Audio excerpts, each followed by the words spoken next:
So awesome, awesome. Okay, good afternoon, all. Yes, there are 6 of us in the house. We shall start because we are respecters of time. And I should know. I mean, I'm learning to appreciate time more because we keep forgetting that time equates moment by moment. Those moment increments will add up to our lifetime. So for someone who lost my dad it was 46, I lost 2 younger brothers, 21 and 42, respectively. I do know the value of time. So we're starting now. Right. So welcome to this year's Mindset Makeover Conference. Some of you here already did join us last year, and some who are going to be watching this on playback will recognize yourselves. Those who were with us on the ground when we had 2 showings in Nigeria last year, one in Ibadan on the 22nd of June, and the other in Lagos on the 29th of June, 2024. So this is our second time now, and we pray that the Lord will grant us the grace to keep having these conversations annually, additionally to the ones we're now having in society in different areas with different demographics. So welcome. Right, let's get started. So the theme always is about renewing your mind in order to transform your world, whether it's your own personal world, widening that to your orbit, the people in your circle of influence, the people in your orbit, and ultimately into society. Okay, so as we renew our minds as individuals, as you can imagine, we end up cross-pollinating by renewing the society. So the program for today is going to be a brief one. Last year we had a whole day, but today is just 2 hours. So this is the program on the screen. We're going to be as prompt as we can be within those guidelines. We want to finish right on time. Haven't started right on time. We will, by God's grace, aim to finish right on time so that we can all get back to the rest of our day. So thank you for all those who have joined so far. It's great doing life with you because it will never be 2 p.m. again in the UK and in Nigeria. Right? Same time zone. It will never be 2 p.m. on the 14th of June, 2025. It's gone. So this is why it's great that you're here when we're doing life together in this 2-hour window. So thank you. Right. So this is a maxim, for my ministry, which is the Mindset Makeover Mission. And that is that everything we do, say or think, who we are and how we show up or act come from our mind and how and upon what it is set. It is all in the mind. It's all about your mindset. I hope this resonates with all of us, right? Because I'm sure you've got a story about how you moved from one position to another, all because you switched your perspective, right? You intentionally ditched a way of thinking for another. So it is very powerful, our mindset. So on that note, having welcomed you all already, we're going to start now with the first presentation, which will be by myself. So I'll introduce myself as a social reformer. Yeah, I'm all about making an impact on society. As a matter of fact, another maxim of mine is to live full and die empty. So I want to leave my footprint, and Africans will say, when you leave a footprint, you're talking about children. No, I'm talking about living my life purposefully. I believe that I'm here on this earth at this time in this generation for a purpose. And I'm determined by the special grace of God, his enablement, to live and walk in purpose. Okay, so that I may die empty, right? So I'm a social reformer from that perspective. I'm also the founder of the Mindset Makeover Mission, which is hosting this conference today. And also the Seeing Hearts Foundation, which is the foundation for the indigent visually impaired in Nigeria. As you know, our Nigerian society for sure tends to exclude people with some form of disability. So we've picked the indigent ones, not just any visually impaired, the indigent ones who are living life at the intersection of social exclusion, financial exclusion, and now digital exclusion. So that's what the Seeing Hearts Foundation is about. You can Google us, seeingheartsfoundation.com. Okay? So let's get started. Your mindset, how powerful is it? First, let's talk about what is it so that we can set the scene. And then when we mention the word, any one of the speakers today, when we mention the word mindset, you know what the concept is all about. So what is it? Your mindset reflects your state of mind, right? It controls how you think. It's also the combination of the sets of opinions you hold about something at some point in time, even because it can change, right? Depending on the circumstances and the people with whom you're dealing. It drives your attitudes and your habits. So if you want to ditch a bad habit, you know you need to work on it. Effectively, you need to switch how you think about who you are acting like that. Okay. And how is your mindset formed? It's formed by one of a number of ways, even a combination of those. It could be inherited, right? Some people just inherit. Some people, they're just naturally patient. They're the ones who will listen to someone explain. They want to get to Z, but my goodness, they start from A. They tell you how they go from A to B to C. Me, I'm like, bottom line, thank you. Right, so that's my nature, right? So sometimes we inherit that. My dad is like that. My mom is the other one that will explain, right? She's got the grace. So I've inherited one from my dad. Our culture also can underpin our way of thinking. I'm sure most, if not all of us here would agree with me. Experience, oh my goodness. Okay, talking about experience, my mindset, as a matter of fact, this ministry, Mindset Makeover Mission, came about as a result of my experience because I lost 2 decades of my life to caring about the opinion of society, about, the scars that I have on the back of my hand, on my face, which came about from an incident when I was 15, right? But for 20 years, I went about looking at and caring about people's eyes, what they were seeing where their eyes were traveling to, looking at the scars. So my experience actually shaped my mindset now, which is that I don't care whether you're looking at my scars or not, because you know what? Every single one of us carries a scar, whether it's physical or it's emotional, it could be spiritual, it could be mental, right? It just so happens that my scars are visible. Okay, so that mindset there, if you find out that I don't care, I'm having conversations with you and you're like, oh, she doesn't even care. No, I don't. So I feel free to wear whatever color lipstick I like. Okay, and I don't care what society thinks because I don't get my marching orders from society. Okay, that's from experience. Sometimes our mindset is acquired from the association we keep, the people we move around with. Some of my African brethren here, and let me say that I'm a Christian, right? So that word comes to me naturally.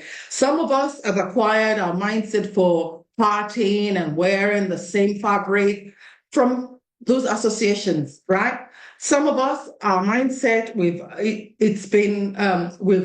acquired it, if you like, from, as I said, the people we mix with and the education, the books we read or not, right? So we formed our mindset through the materials we consume or the classes we attend, the training we attend, the education we've gained from attending, from like professional academic environments. So why is our mindset powerful? Well, because our mindset can self-limit. Right? We self-sabotage sometimes with our self-talk.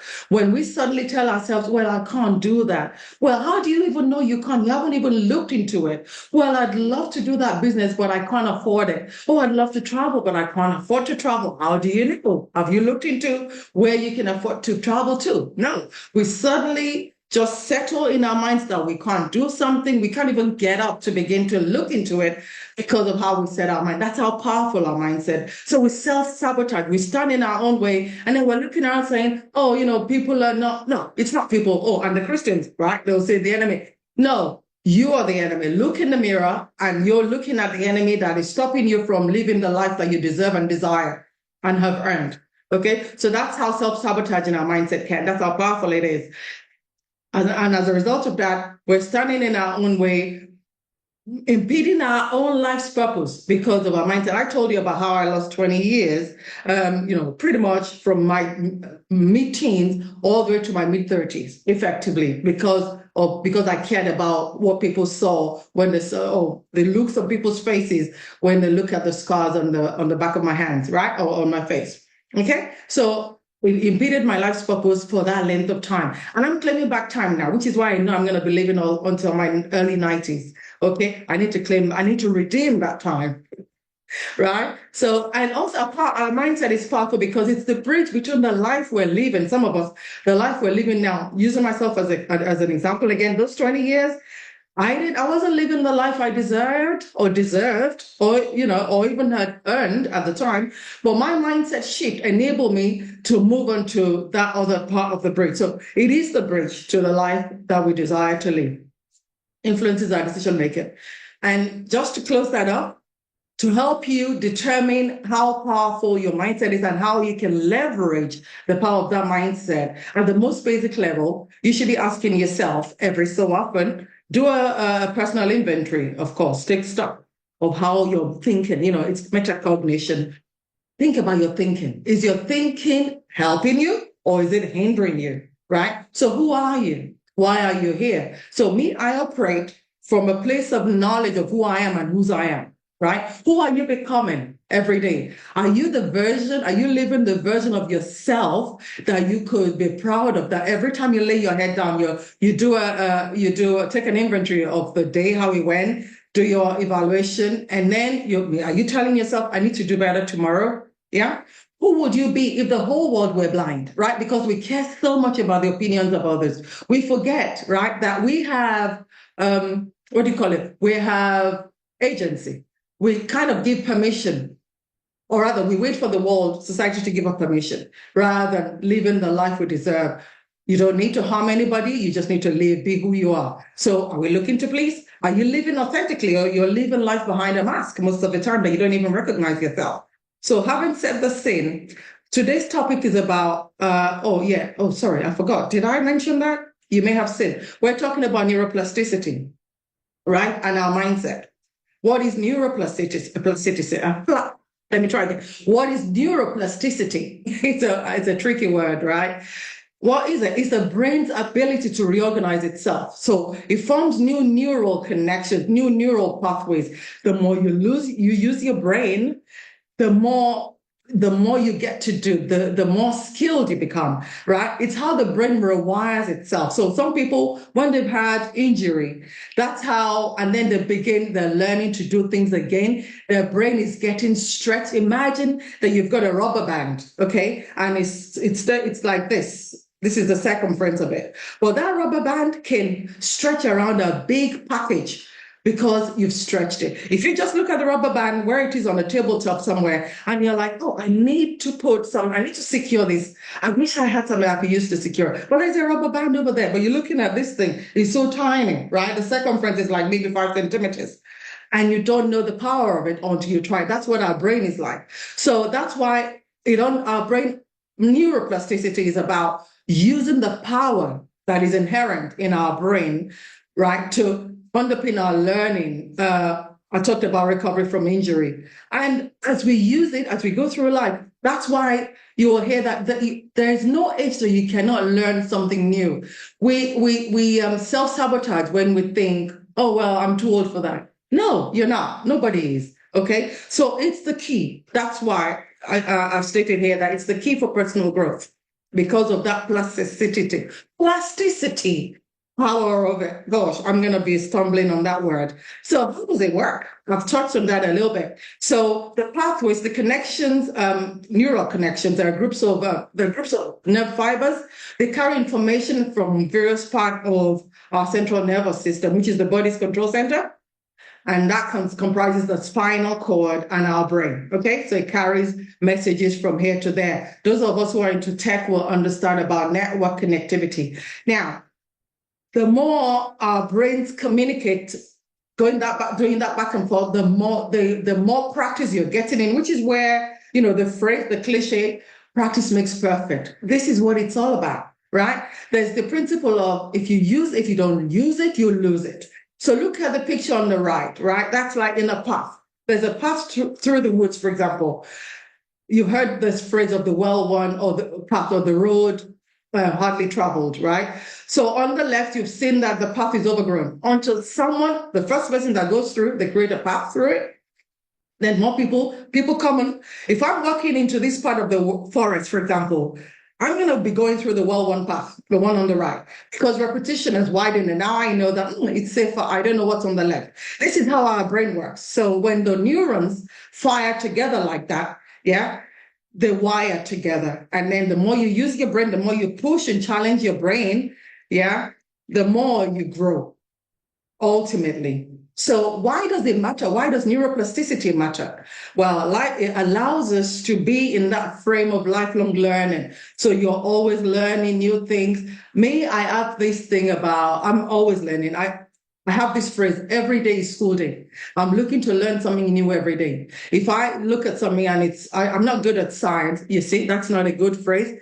I used to think I'm not good at science, but now I'm good at everything. Until if I need to do that thing, I learn about it because I now understand that my brain can handle anything I push it to do. So it forms the foundation for our learning, right?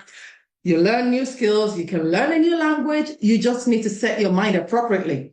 It allows you to adapt to change. Flexibility is a must-have in this age, for sure. You can't, otherwise you will learn later in this session from one of the speakers. We need to be ready. You need to be positioned to really benefit from all the changes that are happening so rapidly in our life in this generation.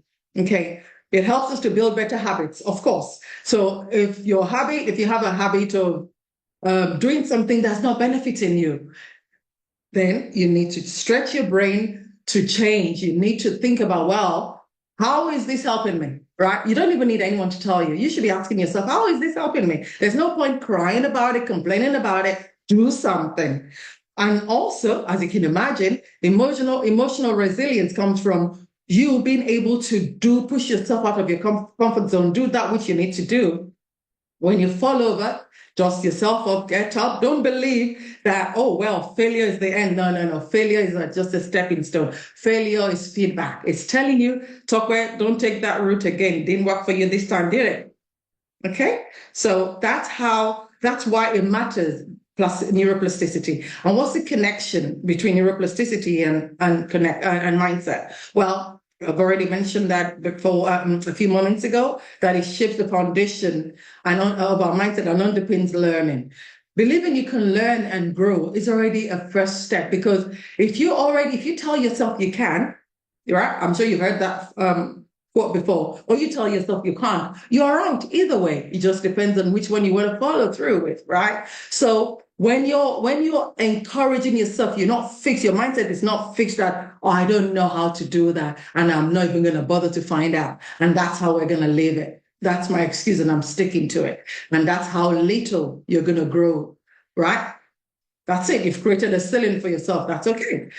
Now, if you're shifting your mindset from what if, instead of what if I fail, if I do this, why not? Why don't you just change it to reframe and say, why not? Why won't I try this? Why? And so what if I fail? Then I try another, I pivot and try something else. And then it encourages that self-belief, which shapes your brain functions itself. Because the more you believe in yourself, the more powerful you get. You're like, I can do this. Now, this may be controversial, right? But I'm not bothered. It's my opinion. But you have yours too, right? Everything that tends to stop us emanates from the fact that we believe in other people's opinions so much that we've given up agency.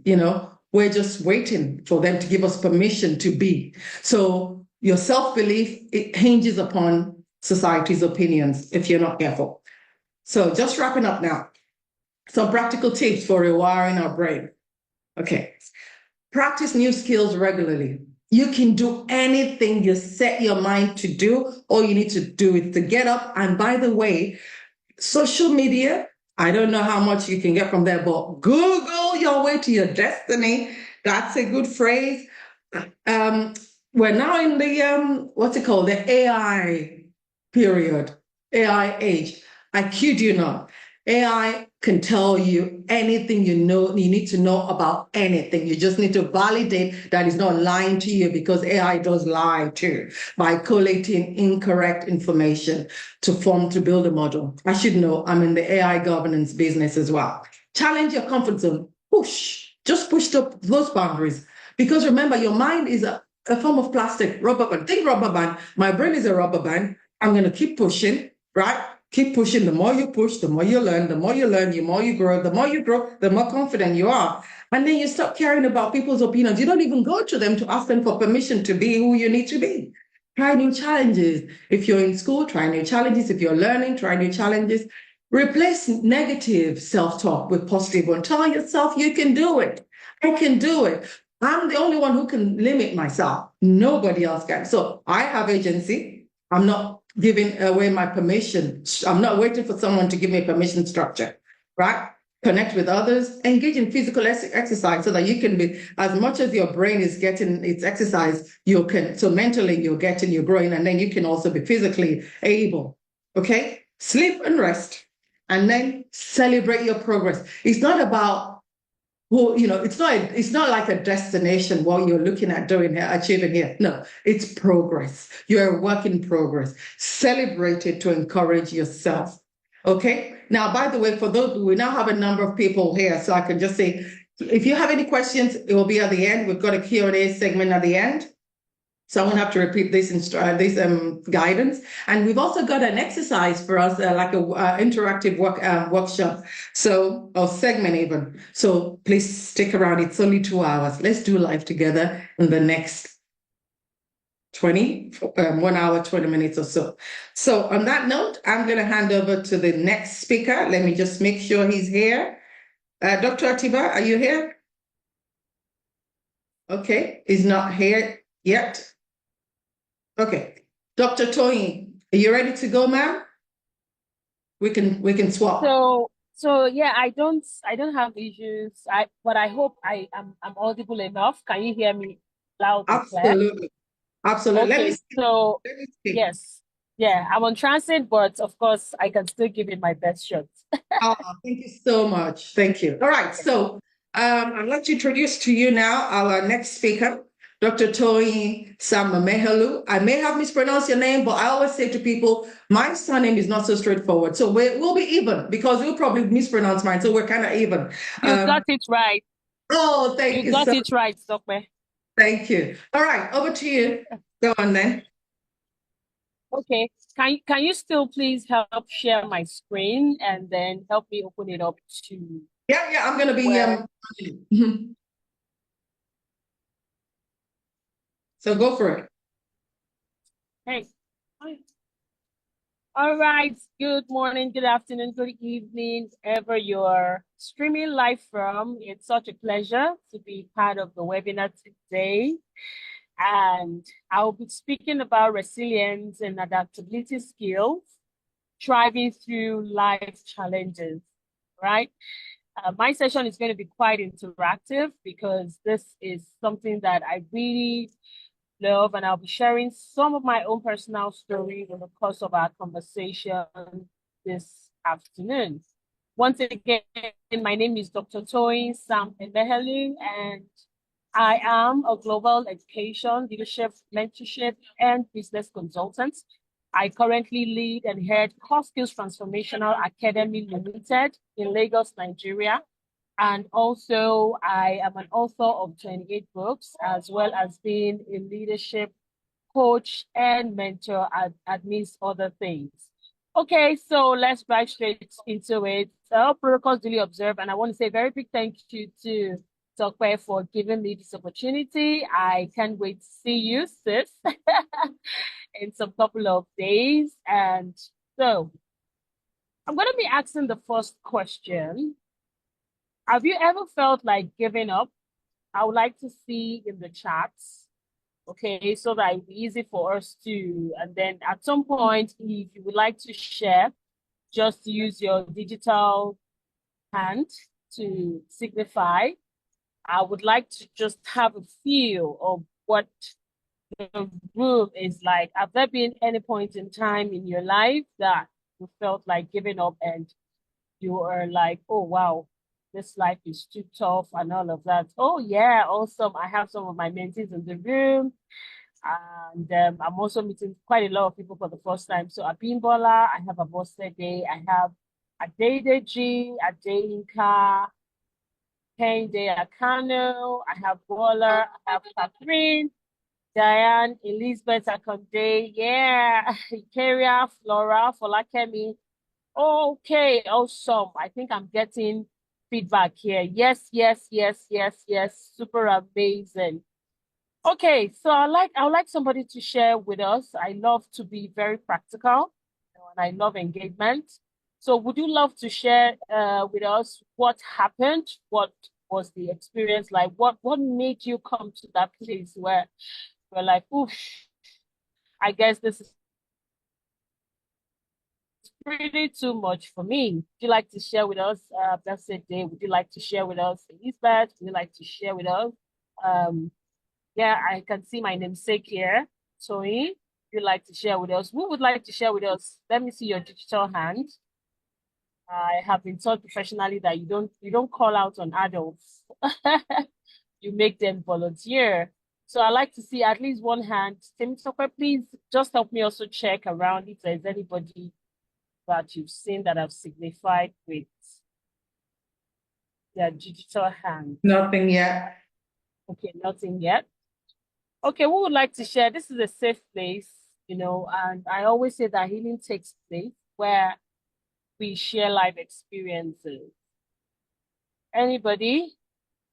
Anybody? Anybody? I think it would be very exciting. Okay, so if I don't have anybody, I'm going to call on my mentees. They know me for that. Okay, so Abosede would like to hear your story. Abosede Olanrewaju. And Yeah. afterwards, Elizabeth would like to hear from you. Just Yeah, something just very a brief. couple because we'll get the chance in the small groups. People Yes. may be more confident in the smaller groups as well. Okay. All right. Okay. Okay. So I think let's make it a small group thing, but let's move on. So basically, I would say yes, I have had not once, not twice, not thrice, where I've had situations and circumstances where I really, really felt like giving up. And from my own personal story, a lot of people do feel that I'm always upbeat, given my nature of being very extroverted. However, in the course of our conversation, I'll be sharing with us how I was able to turn this setback into springboards for growth, how I was able to navigate uncertainty and find stability amidst life constant challenges, and how I was able to build inner strength to develop the fortitude to push forward. So basically, resilience and adaptability will help us do all of this and navigate through tough moments. All right, next slide, ma'am. All right, so I'm looking forward that at the end of this webinar, we'll be able to have an understanding of what resilience and adaptability is really means. We will be having the opportunity to also understand the importance, why these skills matter every single day of our lives, and how to, just like Stopper shared with us, some of the strategies that would help us develop the kind of mindset that is required. I'll also be sharing some tactics to help us build and strengthen our resilient skills. And of course, there's going to be a bit of like a personal application roadmap, and that will be it for my own session this afternoon. All right. So basically, resilience is defined as the ability to recover from difficulties, bounce back stronger, overcome adversity, and maintain well-being. So one of the things I do tell people is that when it comes to resilience, it's not a one-off thing. It's a daily thing. You have to be intentional about maintaining your well-being. You have to be able to identify and be aware of the breaking points as an individual. Yes, there are likely a lot of things you can't control, right? But then whatever that is within your control you have to be intentional about it, right? And that is where the place of maintaining well-being comes to play. So for example, overcoming adversity, adversity happens to the best of us. Adversity happens to the least of us. Whether you're a Christian, you belong to any religion whatsoever, as long as you're on this side of eternity, adversities are bound to come. But then it's very important that you are prepared ahead just to know how to navigate and bounce back effectively. So when it comes to, resilience and adaptability are interdependent. They're interdependent in nature, because adaptability will help you. Can you still go back to the, yeah, adaptability will help you to be fortified ahead to be able to dive into resilience when it's needed. So adaptability starts with the capacity to adjust to new conditions, embrace change, thrive in uncertainty, and innovate solutions. And I would like to also encourage that as parents, anyone that is a parent in the room or a parent to be, these are critical skills that we have to start developing in our children. And we shouldn't always be trying to build them out.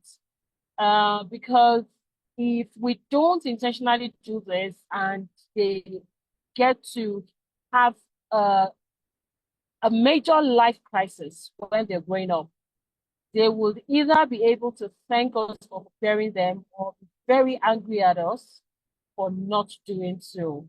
And I'm going towards this tangent because, you know, a lot of us are practicing what we call helicopter parenting right now. And it's not too good for the kind of young people or people that we are going to be handing our lives over to in their old age. So I decided to chip that in so that we can be mindful of our parenting strategies and create the environment where they will be intentional about identifying problems, solving problems, and being able to use those opportunities as a leverage to build their resilience and adaptability skills. All right, next slide, please. All right, so these skills are essential for navigating modern life with grace and strength. So the first that I would like to talk about is managing stress. So there are two different types of stress. We have the good stress and the bad stress. So a lot of people, when they hear the word stress, they feel it's all negative. No, we all need a level of stress in our lives to be able to propel us to be the kind of person we would want to be and do the kind of things that we need to do. However, the other type of stress that has to do with the bad stress is when we don't take cognizance to our overall well-being. Now, when we talk about well-being, it's first and foremost our spiritual, physical, emotional, psychological, and psychosocial well-being. So we need to also be able to be, able to have the emotional intelligence skills. Our stress primarily streams from our emotions. And when we talk about different aspects of emotional intelligence, it starts from being self-aware to being effectively able to, we call it self-awareness is the first aspect. Then we have self-management, self-regulation, self-control. We also have the aspect of social intelligence, where we are able to learn how to release. The place of motivation also comes into place. And then, of course, on the final level, you must be able to develop the ability to make responsible decisions. Okay, so when we're talking about these areas of skills, you can see that the skills is embedded in other skills, and it's essential for us to have all of these skills to navigate life with grace and strength. Okay, so another aspect that I would like to talk about is preparing for change. We all know that change is, whether we like it or not, is about the most permanent thing in life, right? It's either we anticipate and prepare for change, or change comes to meet us and then eludes us. So one of the reasons why a lot of us are not quick to be adaptable is because we don't envisage change and we don't prepare for it. All right. So it's important that in our taking on our resilience and adaptability skills, we actually embrace and look out for change, and even deliberately go to look out for change. As little as rearranging how your living room looks is, it may look very insignificant, but it's just a way of you saying, oh, wow, I don't want to keep doing the same thing the same way and expecting a different result. Now, when you do that, there's just a way you can begin to look at your living room with a different perspective. And just, it's a simple exercise that can help you to begin to see how you can just make your environment better just by adding one or two things. And it's just so amazing to try out. I do that every time, and it's something now I encourage you to do. Then we also have to consider improving problem solving and finding creative solutions. So one of the things that I always also share with a lot of young people and parents is it's important that you see problems as an opportunity for you to learn. Tope has spoken a lot about the neuroplasticity and the power that our brains have. Now, one of the things that I like to put myself in a situation where I have to constantly solve problems. There's just this thing just to my mind. It expands my mind. It helps me to see possibilities. I love to look out for new places that I've never been to, just because I would have to navigate and find my destination, right? I like to put myself in situations where it just gets me creative and originality, and I'm able to express my authenticity. And this is part of what I would also encourage us to do. And then, of course, the place of enhanced relationship where can foster teamwork. That cannot be overemphasized because one is too small a number to achieve greatness. I mean, look at Tope here. She's brought us in, invited a lot of us because sincerely, where resilience and adaptability also grows is your being able to understand and cope with other people. There are three levels of relationships. We have dependence, we have interdependence, and we have independence. And the most beautiful aspect of anything that you can draw out from quality relationships is the connectivity that we all have. And this also brings about the power to help us strengthen our lives and navigate it with grace and strength. Then, of course, in the place of relationship, you can also ask for help, which ties to your problem-solving ability. You can always prepare for change. And then, of course, it helps to also manage stress a lot more effectively. Okay, next slide. So, yes, your pathway to mastery, we have actually spoken a bit about understanding the skills, where I was able to start talking about resilience and adaptability. Now, it's important that we recognize our strengths and carry out some form of personal analysis. Now, it's important that you carry out what is called the SWOT. I'll be talking a lot more about that later in the course of this conversation. The place of also building resilience through effective strategies and embracing change through developing adaptability. Then, of course, your personal action plan. Next slide, please. All right, so let's identify the strengths that empowers you. I would like us to use the chat. In the chat, just type in anything you consider as a strength that you think you have. Okay, I wrote 3 here, but maybe just want to type just one. My eyes are on the chat right now. So I would share one of the strengths that I have. One of the strengths that I have is leadership. All right. And another strength that I have is teach concepts and demystify them into something very, very simple. So I'm looking out for, just type in what your own strengths are, what you consider your own strengths. Another strength I also have is mentoring and coaching. I have the ability to be able to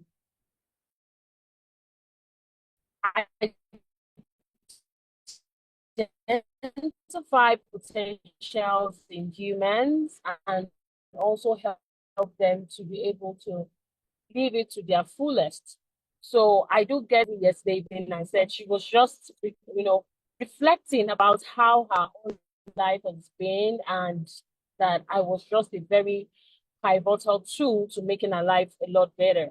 So it's important that you understand all of this, because on days when the chips are down, on days when you feel like giving up, on days when your strengths and being able to see what you've done with it are one of the things that can actually help you bounce back and become better. Yeah, thank you so much, Diane. Diane says that she has the ability to organize, and I mean that is really, really fantastic, and encourage others and leaving people better than she finds them.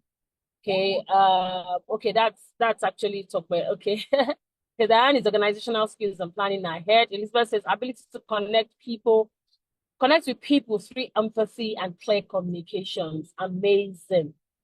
Okay, so yes, we also have another person saying encouraging and motivating people. So thank you, everyone. So I'm saying all of this because if you are here to identify your strengths, it's something that you need to be able to do. So I'm not done with the previous slide. So that was an Okay. error. Yeah. Okay. So and then we look at sharing experience. And then, I mean, we have actually shared this and how the strength has helped us adapt. And of course, we can reflect and grow and leverage on past success. That was what I was actually trying to say, that your strength, being aware of the strengths, go a long way in helping you do that. All right. Next slide, please.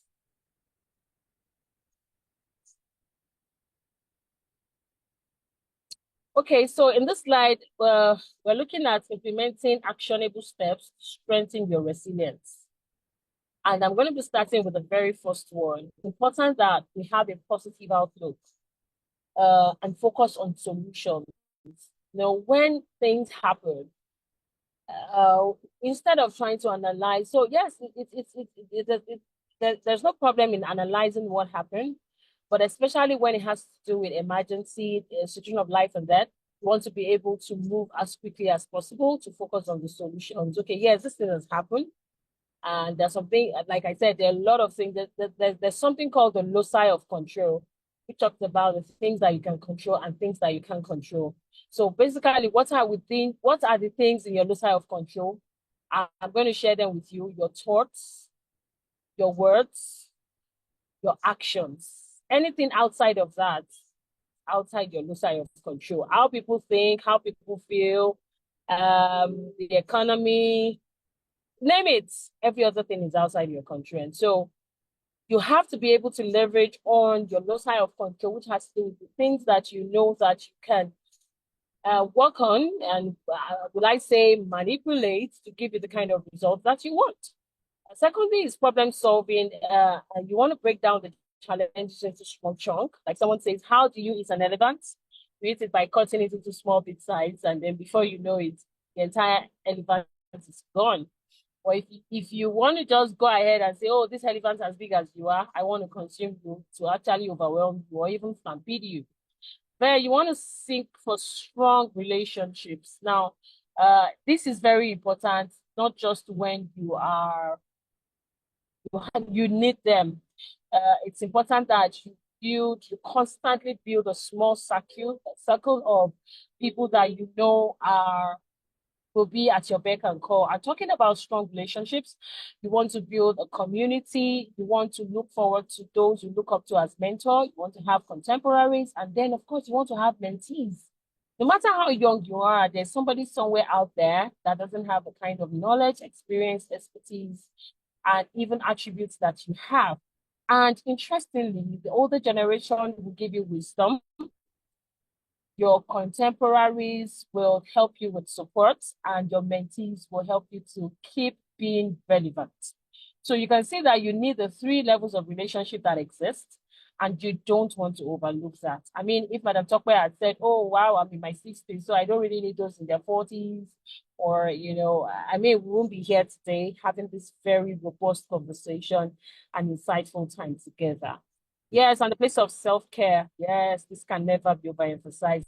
Now, it doesn't have to be expensive. So I've been on a weekend retreat on like a Tropicana with some group of women, because I mean, it was as though between now and January, I'd worked 5 years in 6 months.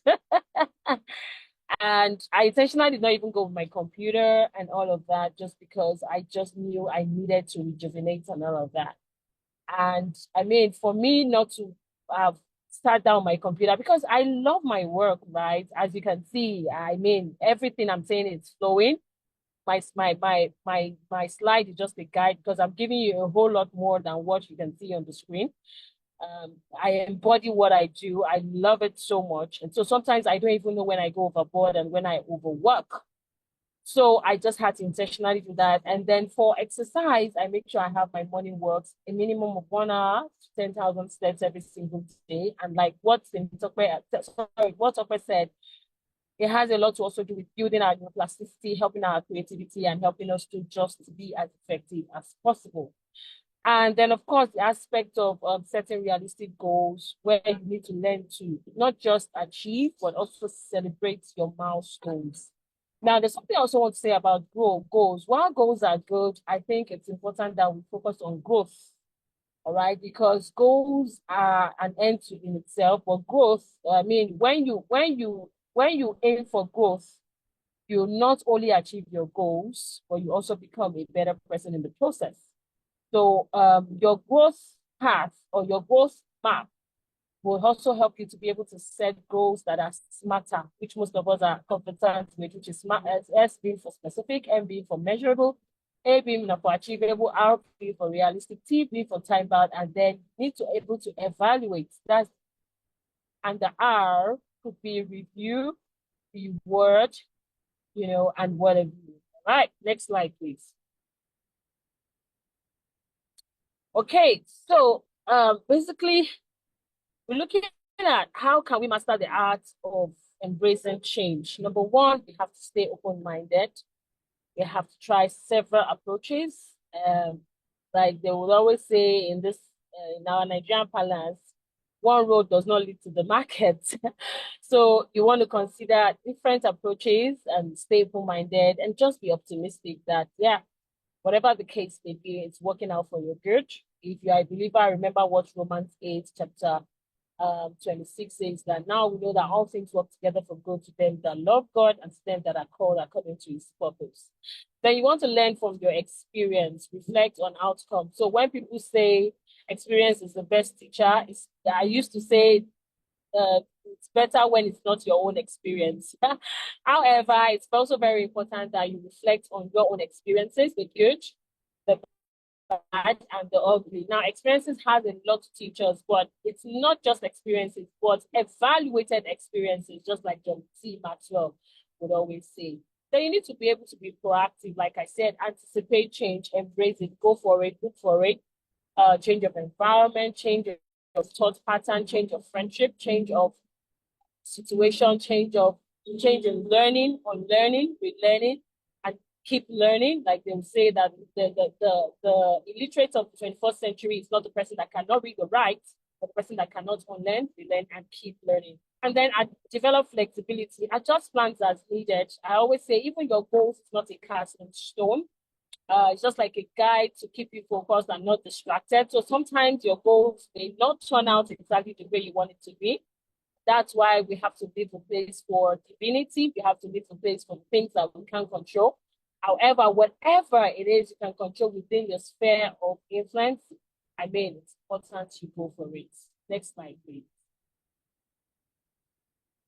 All right, so let's take a look at this. This is where the last slide, actually, where you should create your personalized plan to apply these powerful skills. Because I always say that it's not enough for you to learn about something. It's also very, very important for you to apply what you have learned. I do say that someone that learns and do not apply is worse off than somebody that did not know in the first place. Because when you are ignorant, that's the level of, how will I put it, foolish innocence.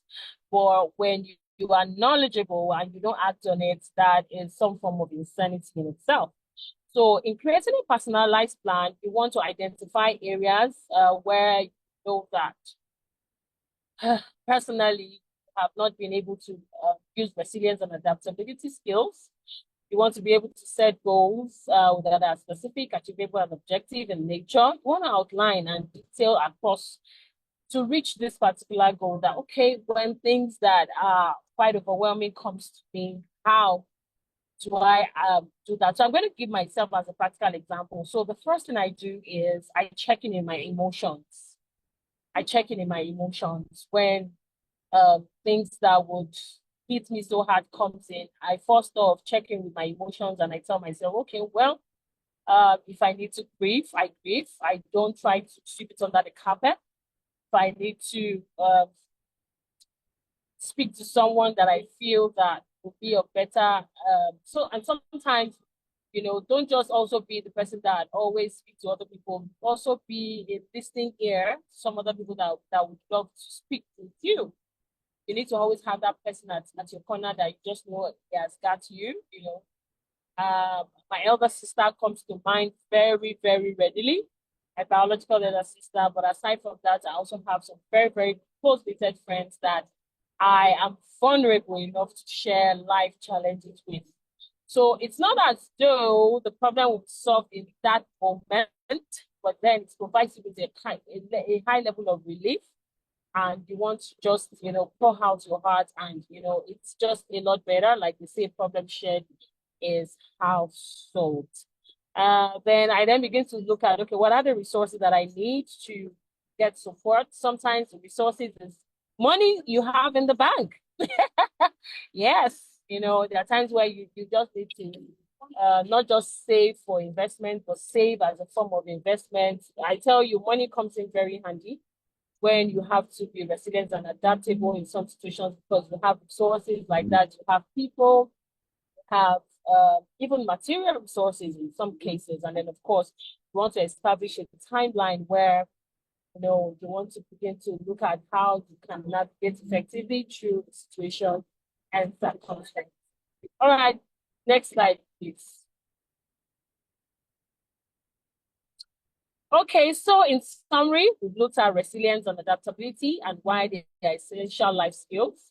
We've been able to talk about stress, the good one and the bad one, and how to embrace change.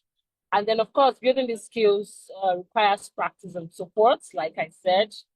And then, you want to also make sure that the personal plan that will guide you your own development journey, you want to embrace it. So your own plan, will definitely be different from mine because we are two different individuals in two different situations at different stages of our lives, different level of support, different geographical, environmental, and situational conditions.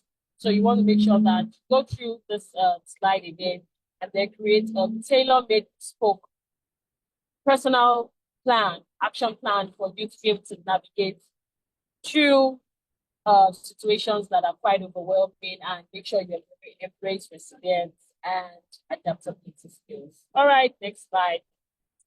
So my closing thoughts, it's not the strongest or the most intelligent who will survive, but those who can best manage change. That is from Charles Darwin, our popular biologist. And then, so thank you for participating. Remember, every challenge is an opportunity for you and I to grow. Thank you once again for having me. And that's it from me. Thank you so much for the opportunity. Thank you so much, Toyin. Thank you. Well, I hope you've been encouraged. I certainly have been. And we're going to take a short break so we can just get up and stretch our legs. Honestly, we don't need more than 6 minutes, which is what's on the clock, we're 6 minutes short of 3 o'clock. Because we are respectful of time, we're going to try to stick to time. So we're going to take a short break. Don't go anywhere. Stretch your legs for sure. You go to the little girls or little boys' room if you must do. But we're going to have a young lady, a teenager, a princess, give us a recital. So, Omotola, do we have our princess ready, please? Yes, ma'am. She's ready, ma'am.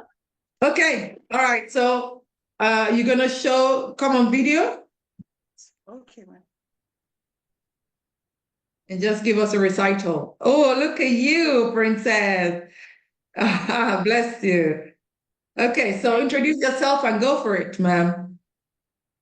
Hello, everyone. everyone. My name is Alfred Adeniyi, and the title of my spoken word poetry is In the Power Within.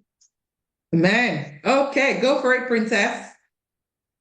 I looked in the mirror, asking, "Who are you becoming?" A whisper came back, "Who you believe you are becoming?" So I looked again, deeper. Has the curls, has the skins. I searched for the voice that lived within. Not the one the world gave me, but the one I was born with, brave and free. You see, they said, "You're too small, too young, too new." But I smiled and replied, "Again, giancy. Big minds don't come with age, they come with a point of view." Mindset, it is more than a thought. It is the paintbrush of your destiny. It is how you see storms as a sign of danger or of growth. Yes, mindset makeover is power, not makeup, not magic, but the unseen ending behind the tragic. You want to change the world, it starts with your mind. You want to climb mountains, it starts with what you decide. So I've decided that fear is a liar and doubt is dismissed. I am more than what they think. I'm a masterpiece in progress, a diamond in the process, a lioness in a dress. I cannot stop in distress. I will not shrink to fit in your box. I will bend the bars, break the locks, because I speak light, speak life, speak truth. I carry weight wey men that no fit box, because I am more. Yeah, give your mind a makeover, not with glitter or gold, but with courage that's bold. This is not just a performance, it is a revolution. Because when I change my mind, I change the future. Do you believe? Oh yeah, sir, it's okay. Oh, let's give her a round of well done, princess. Oh, well Thanks. done. Thank you so much, Peculiar. Yes. Oh, well done. And you can unmute and let's give her a round of applause, please. Let's all unmute. Thank you. Well done, baby girl. You are such an Well done, amazing, girl. wonderful girl. Oh, Well done. And an inspirational speaker in the yes. making. Guess Oh, what? I haven't had enough. I need more. okay. I like You your have 3 energy. more minutes, Princess Peculiar. Do you want to come back and give us a little bit more? Do you have anything else prepared for us? Okay, let me try. Okay. The eyes are useless when the mind is blind. In the burden of our daily strife lies the key to a transformed life.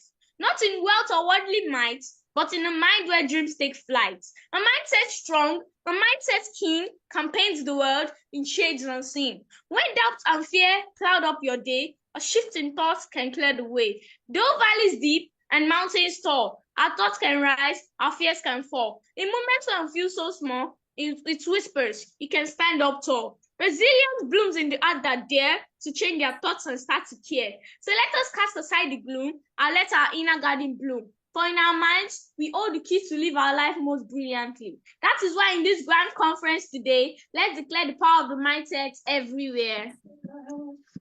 Thank you. Wow. Well done. Well done. Wow. Wonderful. Wow.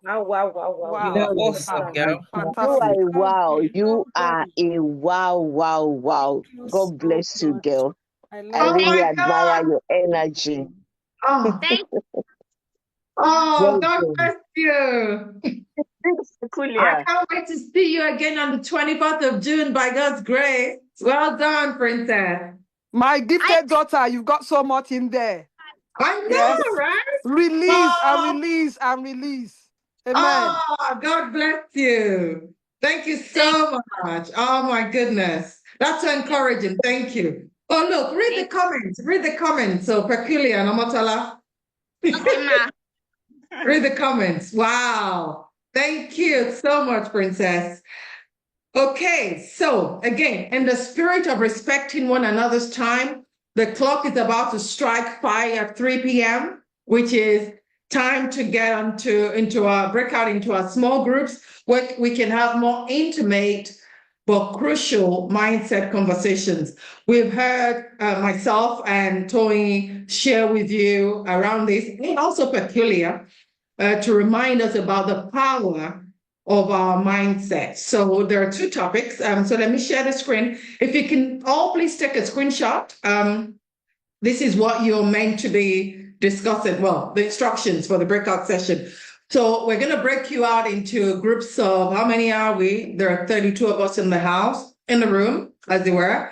So we'll do groups of 4, so we can have 8 groups. So in your small group, let's take the next 15 minutes to have a conversation. Choose one of the 2 topics you've listened to today. First one being neuroplasticity and mindset, how our brain can be rewired to enable us, facilitate us, propel us into living the lives we desire, the life we have earned, the life we deserve. Or if we don't stretch it, the flip side will be that we will end up living a suboptimal life when we could live life more intentionally, abundantly. Okay, so that's number 1, neuroplasticity and mindset. And and then the second one, delivered by Toyin, Dr. Toyin, is about resilience and adaptability skills, how we can navigate our way through life's challenge, because life will happen. Life will happen for each and every one of us in different ways. Yeah, and life will knock us down, it will shake us up, throw us out, bounce us around. So how do we recover? That's where resilience lies. And the game changer, of course, is how we set our mind under those circumstances. So what is your strong mindset? So have those conversations in a small group. And please, when you get into the room, make sure you select someone. You can have someone be your scribe. That same person can present. We will randomly pick. We will have 8 groups. So maybe we'll have time for each group to take a minute to share, to summarize and share back to the wider group. So on that note, the clock is 1 minute past 3. So we're going to break you out into groups now. So get ready. Please take a screenshot so you're reminded of what the guidance instructions are. So let me set up the rooms now and get ready. Okay. And then when we come back, we'll get the feedback from the rooms, and then we'll go into Q&A. So we'll finish early because I don't know what's happened to our third speaker. It's unfortunate because he was going to talk about mindset and AI. He's in the room. He's in the room, Tope. Dr. Atiba is in the room. Yeah. Okay. All right. So we will hear about our mindset and how AI how we should be positioned to utilize it. So that's great. So let me break us up into rooms now. Okay. So actually, so we can have fewer groups. Let's do 5 in a room. Okay. All right. So, see you in 15 minutes. You'll get a timer a minute before the rooms close. Okay. So take a screenshot, please, everybody, and make sure you discuss in your rooms, in your small groups, and nominate someone to give feedback. See you in 15.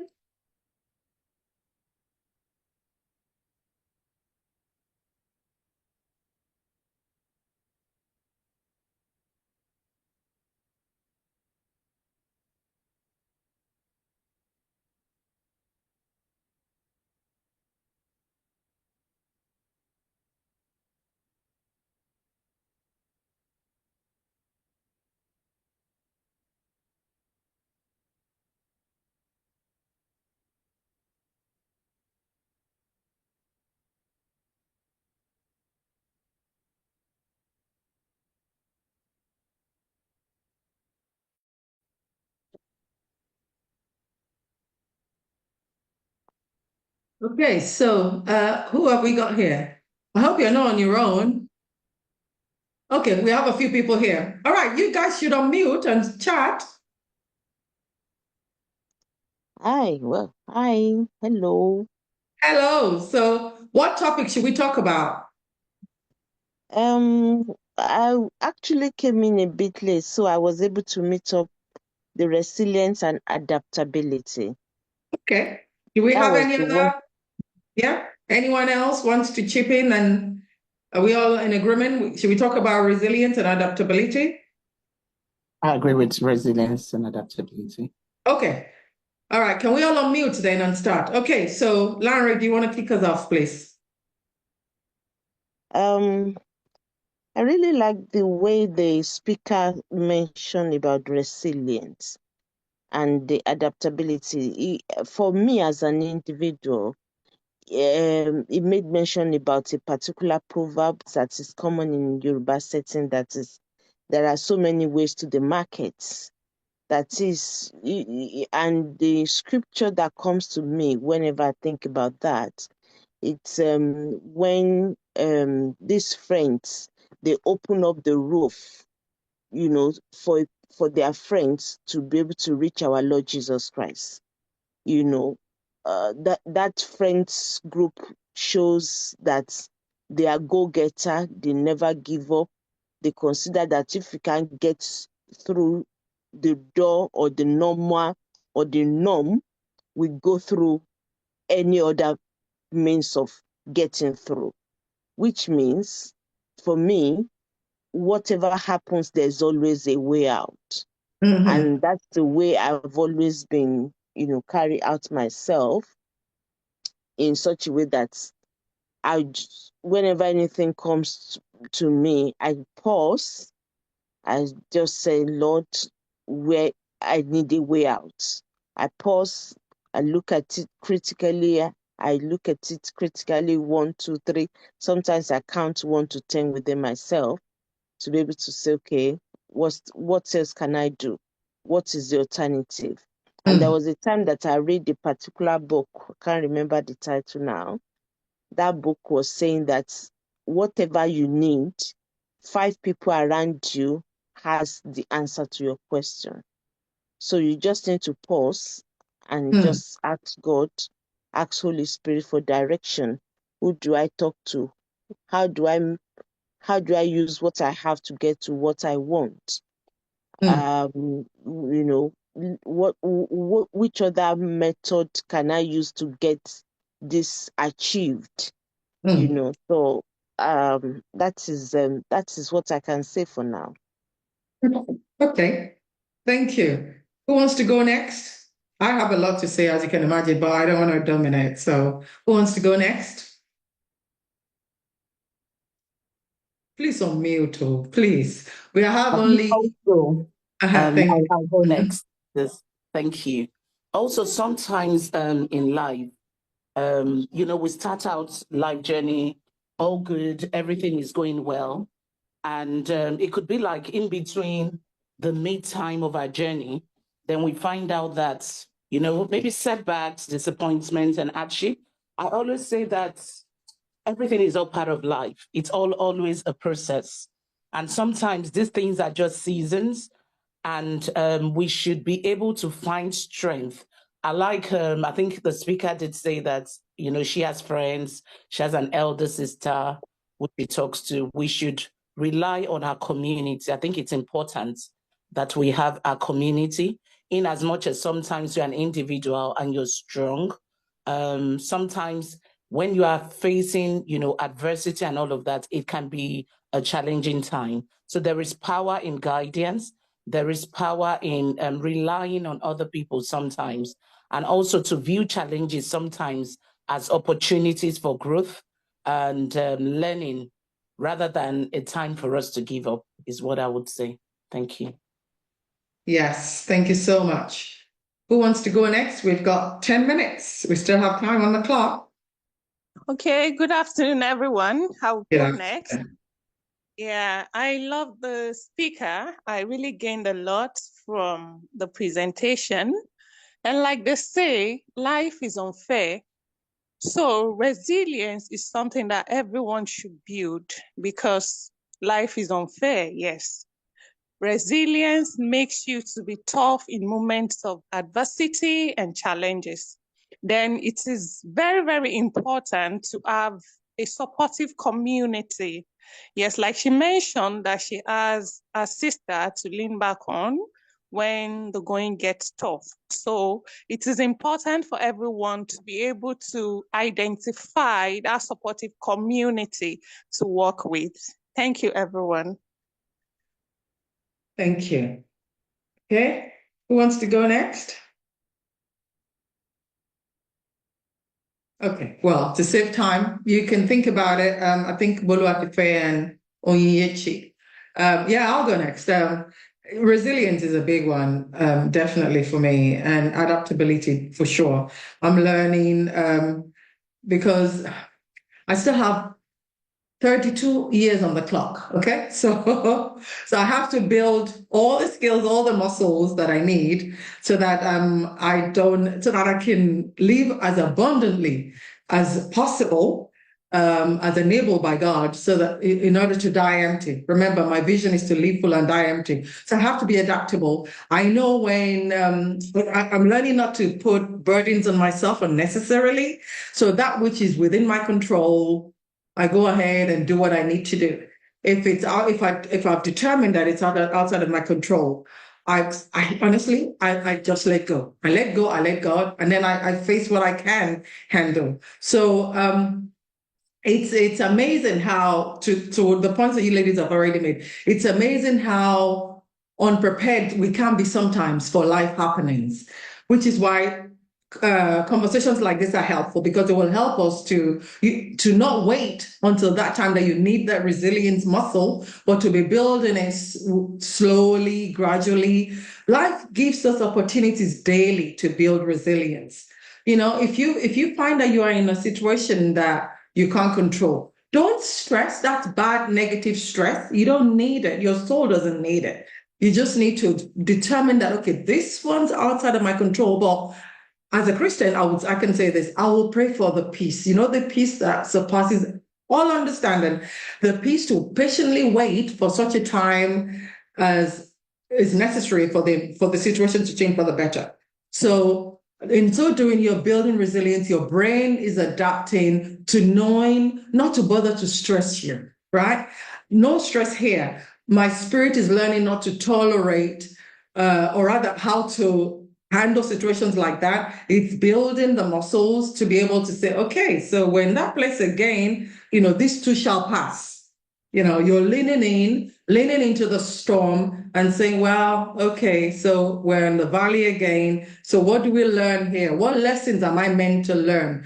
What lesson is in this place for me? So that next time I can see this coming from a distance, and then I can begin to flex in order to whether physically handle it, spiritually handle it, mentally, emotionally handle it. But beating myself up is something that I'm trying not to do again, because life beats us up anyway. So I don't join life or society to beat me up. I just focus on the areas, the low-hanging fruit, the areas where I have control. And then the rest, I let God, I let go, I let God, and then I just wait and let it and walk through the path that has been opened for me. So hopefully that makes sense. So as I said earlier, every day is school day, so we're all learning.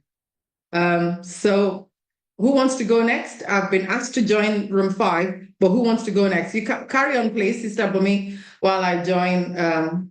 We've got at least 6 more minutes, so let me join room 5. I'm being asked to come. I'm here. You called for me, I'm here.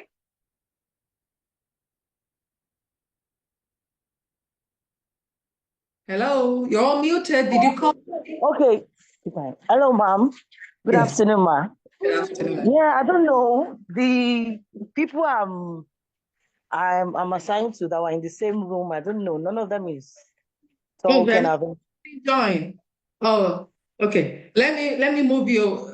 I don't know what's happened. Let me move you into another room, yeah? All right, because I've been trying to send messages, talk, and nobody's responding. That's a shame. Let me move you into another room. You can Okay, catch some of the conversation in there. All right, I'll move you. Okay. Bye-bye.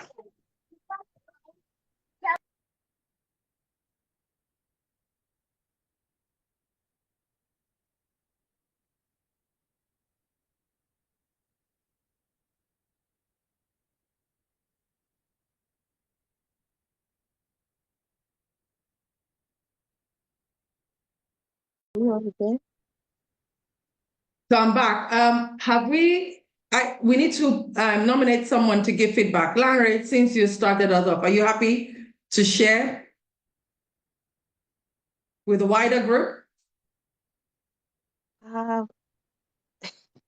I don't know whether I have that confidence.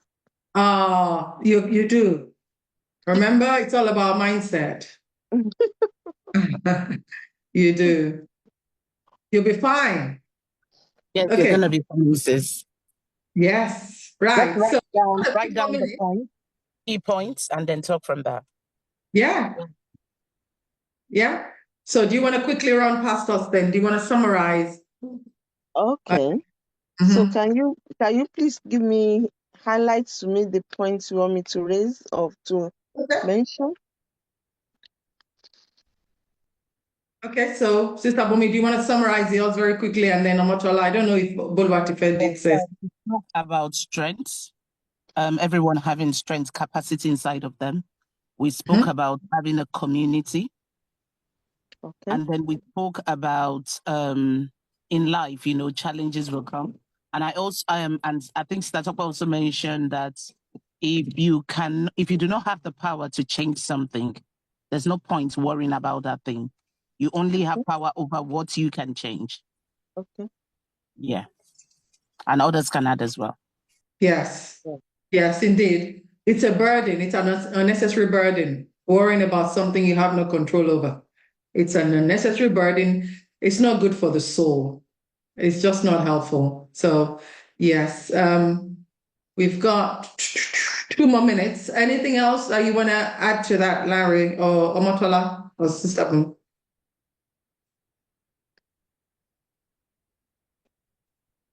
So one more thing that I want to add is that we have to be ready to be adaptable. So this is the pivot. This is the pivot principle. So even if you have goals, you've set goals, don't be so rigid, because if we're so rigid that, oh, I set this goal and it doesn't quite work out the way your action plan seems to not be taking you directly or to the goal or as quickly as you had envisaged your plan, don't cause yourself distress over it. Be ready to pivot.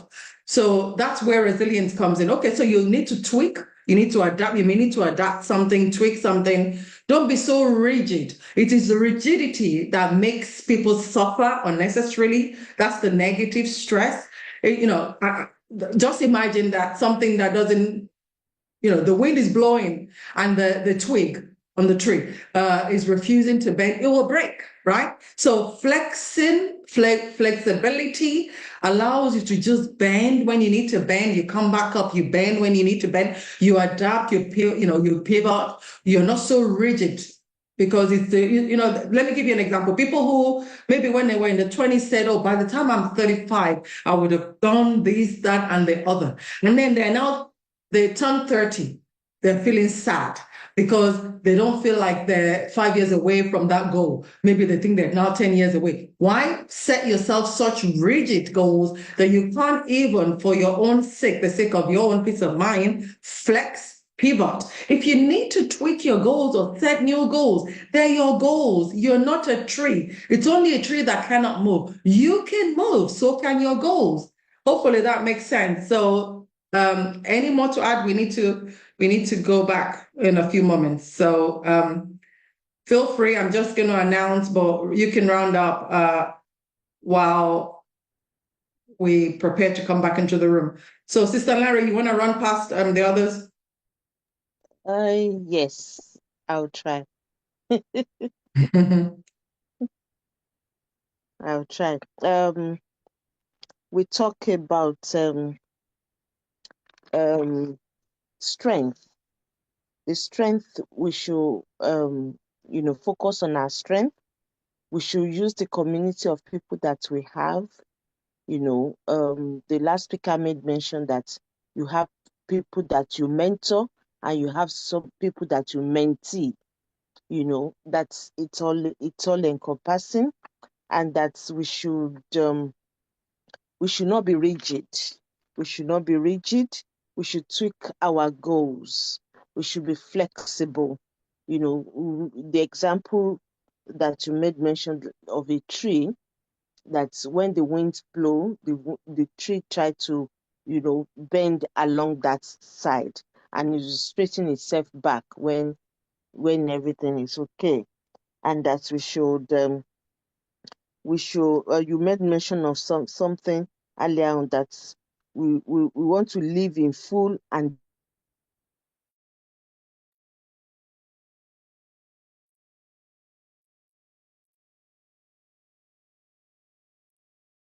We should have people returning from the breakout sessions. Let me message.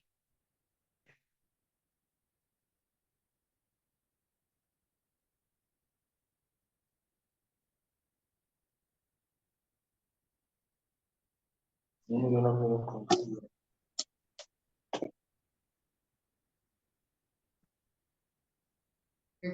let's see how many more people. So people are returning from their breakout sessions. Let's hope everybody comes back. Let's see how many people come back. Actually, some people may have dropped out. Okay, so I think everyone's back. Good stuff. So, yes, let's get feedback now. So I'm going to call each room. We had 6 rooms, but I think only 5 of them were truly active. So, room 1. Who wants to give us some feedback from room 1? Very quickly, you get 1 minute, 1 or 2 minutes. Room 1, we chose the second option, adaptability and resilience. That was what we looked at. And yeah, there was a lot of contribution from every one of us, despite the disruption of the network, about what we all gained from the session. We spoke about open mind, being intentional about making changes, that change is constant, and there are 3 things that we cannot change: our thought, our words, and our action. We all spoke about the evolving world where we need to be adaptable and to be part of what is going on. Change happens every second now, and we have to be intentional about participating, growing our knowledge, showing interest, and leveraging our strength. And somebody spoke about, is it the helicopter parenting, where we should allow our children or the young ones around us to face challenges, to grow from there, and not immediately come to their rescue, because we don't want them to suffer or go through any hardship. Yeah. Thank you. Yeah. So you mentioned that is very encouraging. Thank you so much. You mentioned about not being able to change our thoughts. Did you say? No. There are 3 things we cannot change. But we can change thoughts. 3 No. things. So 3 things within our control. That are within our control, rather. Sorry. Yes, our thoughts, our words, and our actions. The other things we cannot change. Yeah. They're the things we can't change. They're within our control. Everything else is outside. Yes. Thank you. Sorry, you almost got me started there. I was like, no. Thank you. Okay, thank you. So that's room 1. Thank you so much, sis. Okay, so let's go to room 2. Did you guys nominate someone? Are you ready to share with us, please? Yes, we have our Honorable Mr. Macaulay. Go for it, sir. Yeah, thank you. I think we had a very interesting group, actually, because I think we touched on everything. We talked about the resilience and adaptability perspective. We also talked about our brain, and what the capacity it has to be able to do many things. We also talked about how our own relationships, we have to be able to manage our own relationships in such a way that it reflects a good mastery of our own emotions, so that we are able to relate very well with people. We'll get the best out of it. I think we also talked about the issue of children upbringing and how we should make sure we bring up our children in such a way that we don't limit them. And that also extends to relationships generally and what we're able to do, what we're able to achieve. Stress, we also talked about, is one thing that we should be able to make the most of, because it's not every stress that is negative. So when we get to the stressful situation, especially in relating with other people, how do we respond? What's our first response? Is it, we just drop our hands in the air and say, I can't do anything about this? No, we should be able to analyze it, see what can be done about it, how we can take advantage of what that stressful relationship presents to us, what we can gain out of it. I'm sorry I didn't take notes very much, but I'm sure that maybe one or two points that I missed out that other people may want to contribute. But in all, I think we find it really very useful that one, we can manage stress to our advantage. Two, our brain is capable of doing so many things. We have to just let it be. We have to let it act, and make sure that we get the most of it. And we must also ensure that we train our children in such a way that they can hold their heads up and manage situations without us being there or limiting them in other ways. So again, like I said, I would like contributions for other people. That's basically what I got. Nice one. That's so great. Thank you, because you touched on quite a number of both topics as well as quite a number of things. The one that really stood out, because the two rooms now I've mentioned references to children and how parenting. See, parents, some of us Africans, let me now stick to my African brethren. We tend to think, oh, my kids, whatever it was that I think I lacked, that I'm going to make sure my kids don't lack them. So we inadvertently, accidentally even raise children within a codependency environment, right? The codependency is such that they're so dependent on us. They haven't got any resilience of their own. We forget that we're not always going to be there for them. So we haven't raised them to go out into society and be a contributor and be resilient enough to be ready when the wind blows, they bend and as necessary. And then we're so dependent on them ourselves that it's kind of like we want them to call us. So without realizing it, we've got a codependent relationship with our children rather than building them, the way that birds, they push them out so they can fly. In your own lifetime, you want to see your children flying. So you know that whenever that time comes for you, you have done the best you can with what you were given by the grace of God. So when you're ready to give account, you're like, I raised them right.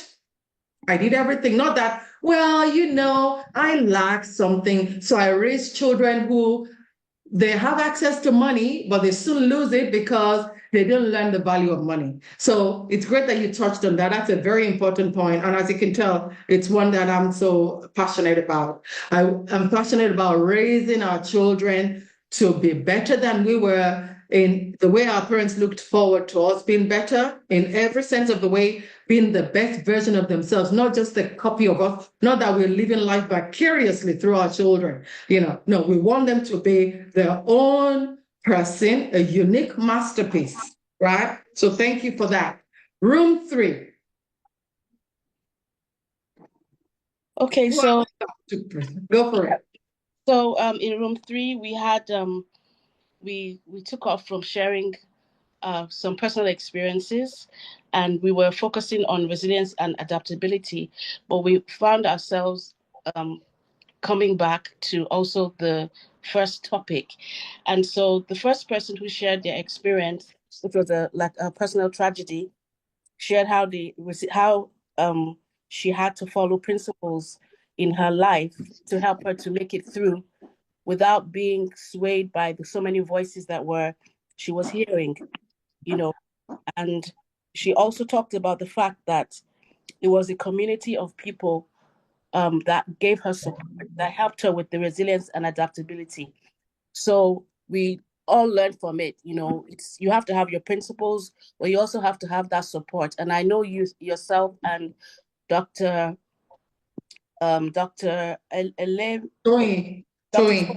Toyin spoke about that. You can't be resilient and adaptable on your own. You need to have a community. You need to have support for that.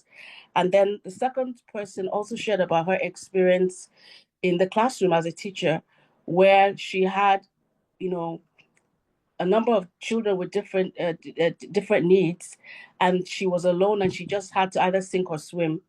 And so she made up her mind that she was going to engage in professional development and learn on her own.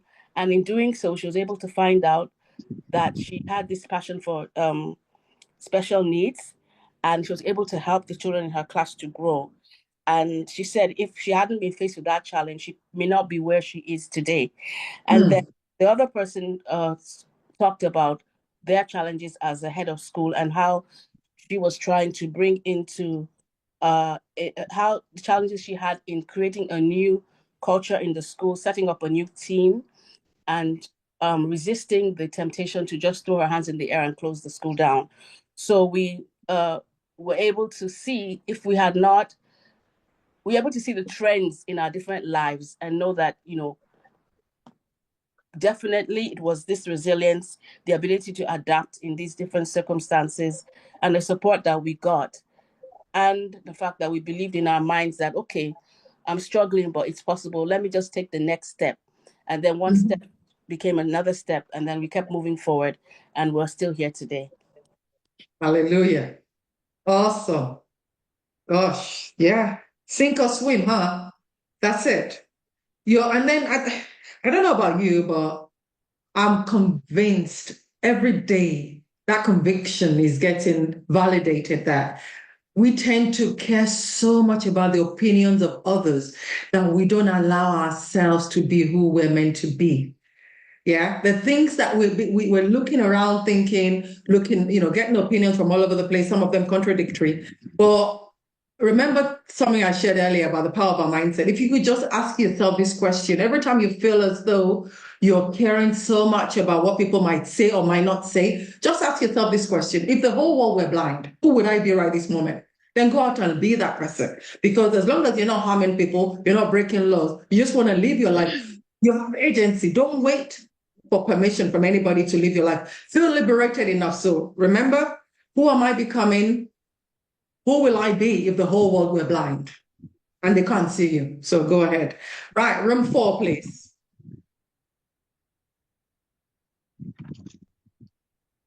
Do we have someone from room 4? Okay. Room 5, because we've got our third speaker. You're going to love this topic as well. AI, honestly. So hurry up, and let's get there. Room 5, please. Room 5. Thank you. Resilience and adaptability as well. And the point that we were able to raise in our group talks about being adaptable. That is, we need to be ready for change. We don't need to be rigid about whatever we are doing. We need to try to be flexible.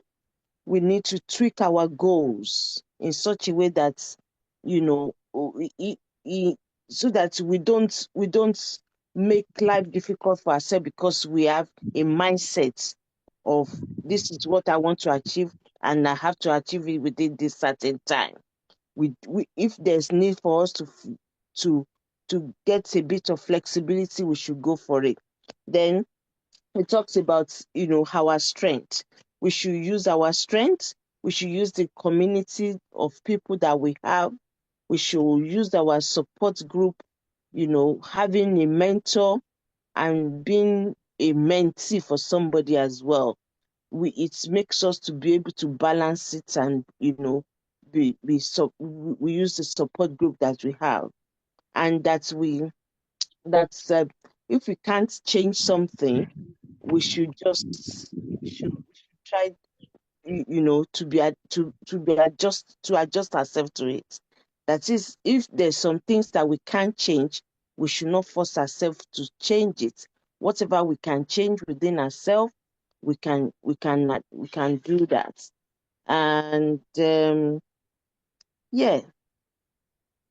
we should leverage our strengths. Well done. Yeah, again, similar theme there. That which we can control, well, we leverage our strengths and do the best we can with it, the most we can with it. And that which we can't control, we let go and let God. I would say that as a Christian. So yeah, so thank you very much to all the rooms. I don't know if we had anyone in room 6 because we had to move someone out of room 6. So we're skipping now. So I believe Dr. Atiba is ready. And I'm excited about Sorry, this before. next. Oh, Okay. Yeah, oh, sorry. sorry. Go on. Go on. Please do share this. No, room 4, I thought there was somebody to represent us, but I think maybe the person is offline or something. Okay, so please do. Are you ready to share that, to give feedback? No, I'll just summarize everything that everybody has said. Okay, but our key focus was on how the brain develops, irrespective of our age. Our brain, it keeps on developing, it doesn't die out. It strengthens, and from that, we can continue. So even when we have changes in circumstances, changes in dynamics or types of people that we work with, we can still adapt. Yes. We can adapt to new environments. We can adapt to new skills. We can adapt to new concepts. And I think what we focused on again was don't do it on your own. There's no reason why you cannot reach out to people, We've got lots of resources out there that can help us try to navigate and to interact with new situations and new ideas that are coming up, because the world is a global village, but it's also evolving so quickly. And may God help us. So I would say that's a summary of what we were talking about in our group. Yes, yes. Okay. Thank you, sis. You know that thing about no matter the age, yes, we can. We limit ourselves so much.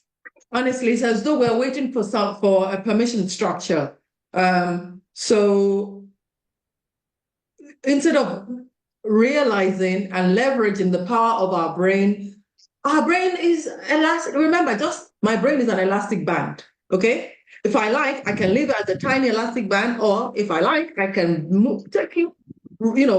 use it to hold a big package until the thing snaps, right? And then you move on to the next slide. Okay, so that's our brain. So thank you so much for reminding us that we're already wired. We're built to be adaptable. We're the ones that limit ourselves because we care so much about what others might be saying or not saying. We limit ourselves, but we need to be ready. Because our brain is already wired for it. We need to be ready to grow, to learn, to move. We're not a tree. We can move. If you don't like the situation, do something about it. If the price of egg goes up, don't eat eggs. Eat something else you can afford. Stop wasting your time moaning and complaining. You see, those people in power are going to do whatever they like. Me, I'm going to manage my personal economy because I'm a child of God. He will always provide for me. So I'll buy whatever I can afford. I'll move on. I won't waste my energy. Okay, so that's what we're all saying. So thank you so much for that. So on that note, Dr. Atiba, I hope you're ready. I'm going to share the deck now, and you can excite us with your topic. Thank you. Wow, so excited to be here. I apologize. Oh my goodness. What a day. What a day. All right. So I'm going to be talking. I want to especially appreciate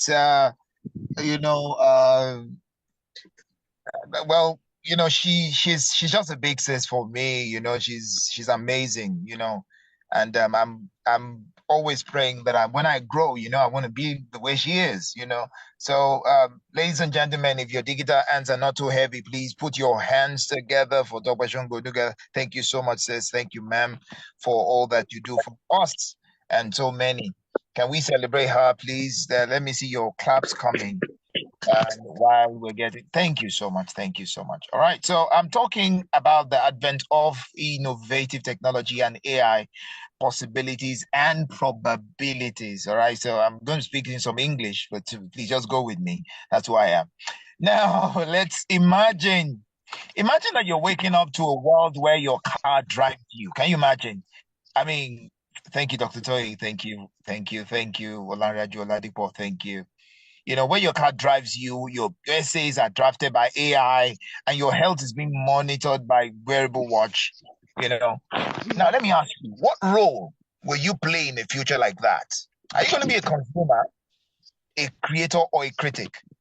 Oh, come on now.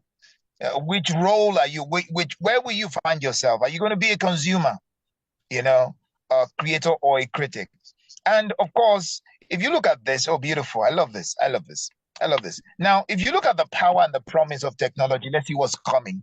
Innovative breakthroughs are already coming. ChatGPT's there. There's AI in medicine. There's Watson, for law, and you're living in a time where there's unprecedented opportunity, where creativity, access, and potential are borderless. And let me be real with you. Tech is not the future, it's the present. Tech is not what you're waiting for, but if you don't understand it, you don't know how to shape your future. So we need to learn to do that. And I must say to you that, look, we need to do that, right? Beautiful. Thank you, Tony. Thank you for that. And see what's happening in AI with daily life now. We're having voice assistants. We're having Siri. We're having, with us, we're having Google. We're having Meta and all these things. Facial recognition on apps now. There are personalized ads, that are happening because, the AI can actually read your algorithm, your pattern. There's innovation in transport, education, and health, and then technology is also increasing. It's coming as both opportunity and pressure. All right. But it's not coming, like I said, it's already here and we need to prepare for it. What are the possibilities that we need to start to prepare for? Get your mindset right. The possibilities of the future that are happening is that, AI will help us solve, big problems, climate, healthcare, education. Thank you, Akon Kende. Thank you. Creativity and collaboration at scale. It's going to become more massive. I'm telling you, these things are getting bigger. Access to knowledge never before. Okay, so now with ChatGPT, you have access to the whole of the internet, at least to certain years, not the whole of the years, but at least to a large extent, and it's being built. So technology is not a villain, ladies and gentlemen. Technology is a toolkit. Thank you, Tope Songonuga. The mindset matters in how it's used is what matters, ladies and gentlemen. How you use it. How are you going to see AI? Are you going to see that? And let's look at some of the common mindset traps that are going on right now. When it comes to tech, because people are aging or people are even new, everybody's looking at it somehow. One of it is passive consumption over active creation. Okay, so people are just going through it. You're passively consuming. No, don't be a passive person.